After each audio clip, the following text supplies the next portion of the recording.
Hello everyone, কেমন আছো তোমরা সবাই? আশা করছি সবাই অনেক ভালো আছো, সুস্থ আছো। আজকের ভিডিওটা একদম রান্নাঘর থেকে শুরু করছি। আর সকাল থেকে কাজের এনার্জি একদম নেই, অনেক কাজ করেছি, একদম ভালো লাগছিল না, ভিডিও করা হয়নি। কারণ সকাল থেকে কারেন্টের সমস্যা ছিল আর প্রচণ্ড গরম হচ্ছিল বলে সেই জন্য সেগুলো আর ভিডিও করা হয়নি। তো একটু আগে কারেন্ট এসেছে, তো তাই ভাবলাম যে এখন ভিডিও করি। আজকে হলো শনিবার। আজকে ওয়েদারটা এত বাজে, মানে সকাল থেকে এত গরম, মনে হয় বৃষ্টি হতে পারে। তো প্রচণ্ড বাইরে মেঘ করেছে। আমি এদিকে তাড়াতাড়ি রান্না করছি, কারণ বৃষ্টি আসলে মেয়ে ঘুমাচ্ছে, উঠে পড়লে আমার আর কোনো কাজ হবে না, রান্না বান্নায় দেরি হয়ে যাবে। তো সকাল থেকে কাজকর্ম করে ল্যাদ খেতে খেতে দেরি হয়ে গেছে রান্না করতে। এখন ওই প্রায় 12:30টার মতো বাজে আর আমি এখন রান্না করছি। মানে তাড়াহুড়ো করে কি করব ভেবে পাচ্ছিলাম না, সেই জন্য ফ্রিজে 4টে ডিম ছিল। তো তাই ভাবলাম যে শুধু ডিম আলু করি দুপুরের জন্য, তারপর রাত্রে চিন্তা করব কি করা যায়।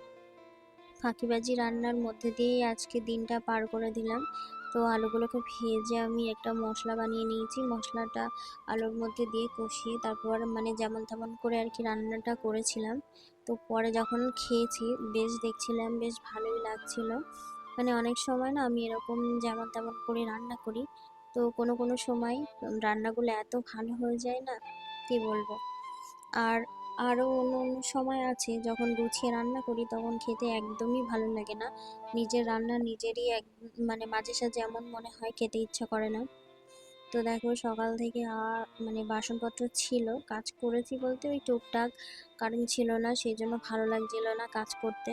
কিছু কিছু করেছি আর কিছু কিছু ছিল। এদিকে রান্না বসিয়ে দিয়ে আমি বাসনগুলোকে মেজে নেব। স্নান হয়নি এখনো, এইদিকে রান্নাবান্না শেষ করে গুছিয়ে তারপর স্নান করতে যাব। কারণ স্নান করে এসে রান্নাবান্না করলে আরও বেশি গরম হয় পরে রান্না করার পরে। তো আমি একেবারে গুছিয়ে সমস্ত রান্নাঘরের কাজকর্ম গুছিয়ে রান্নাবান্না করে তারপর কিন্তু স্নান করে দুপুরের খাবারটা খাই। এদিকে আমি বাসন মাজছি আর সেই মুহূর্তে এত জোরে বৃষ্টি হচ্ছে বাইরে, তোমাদের আমি দেখাচ্ছি, দাঁড়ানো বাসনগুলো মেজে নিই, তোমাদের দেখাচ্ছি এত পরিমাণে জোরে বৃষ্টি হয়েছে।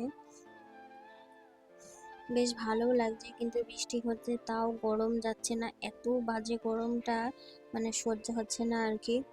আর আজকে সকাল থেকেই এমনি কারেন্টের সমস্যা হচ্ছে, সারা দিন নাকি আজকে এরকম হবে। বাচ্চা নিয়ে এরকম কারেন্টের সমস্যা হলে কি করে যে থাকবো বুঝেই উঠতে পারছি না। আমার এই রান্নাঘরটা দেখে কেউ কিছু মনে করো না, কারণ আমার রান্নাঘরের কোনো কাজ এখনো সম্পূর্ণ হয়নি। তো আমার খুব ইচ্ছা আছে আমি ছাদের উপরে আমার নিজের মনের মতন করে একটা রান্নাঘর করব। সেখানে খুব সুন্দর করে মানে সাজিয়ে মডিউলার কিচেন করব, এরকম চিন্তা ভাবনা আছে। তো সেই জন্য এখানে কোনো রকম কোনো কিছু করিনি, তো যেমন আছে তেমন আপাতত চলুক। তবে সুন্দর একটা পরিপাটি গোছানো রান্নাঘর করার কিন্তু আমার ভীষণ একটা শখ, বিয়ে হবার পরে থেকে। আজকের মতো সকাল থেকে দুপুরের কাজকর্ম মোটামুটি শেষ হলো। রান্নাটা হলো সব থেকে বড় ঝামেলা, রান্না হয়ে গেলে কিন্তু মনে হয় যেন অর্ধেক কাজ হয়ে গেছে। থালা বাসনপত্র মেজে রান্নার জায়গাটা পরিষ্কার করে আমি যাব অন্য কাজ করতে। আমাদের যেহেতু একটাই ঘর এবং বারান্দার সঙ্গে সিঁড়ি, সেজন্য আমাদের রান্নাঘরের জায়গাটা খুবই কম, আর এখানে আমাদের সমস্ত কিছু করতে হয়। কারেন্ট চলে যাওয়ার ভয়ে আমি তাড়াতাড়ি কাজগুলো করে নিয়েছি। নিয়ে দেখো বৃষ্টি দেখতে আসলাম। আমার কিন্তু ভিজতে একদম ভালো লাগে না, আমার ভীষণ শরীর খারাপ করে। তো এদিকে আমার রান্নাবান্না কমপ্লিট হয়ে গেছে, বৃষ্টি দেখলে আমার এদিকে আর খাওয়া হবে না। তো তাই জন্য রান্না হয়ে গেছে, সব নামিয়ে নিয়ে কড়াইগুলো সব মেজে পরিষ্কার করে নেবো, নিয়ে তারপর ঘরে যাব। আর আজকের ব্লগটা বেশি বড় করব না,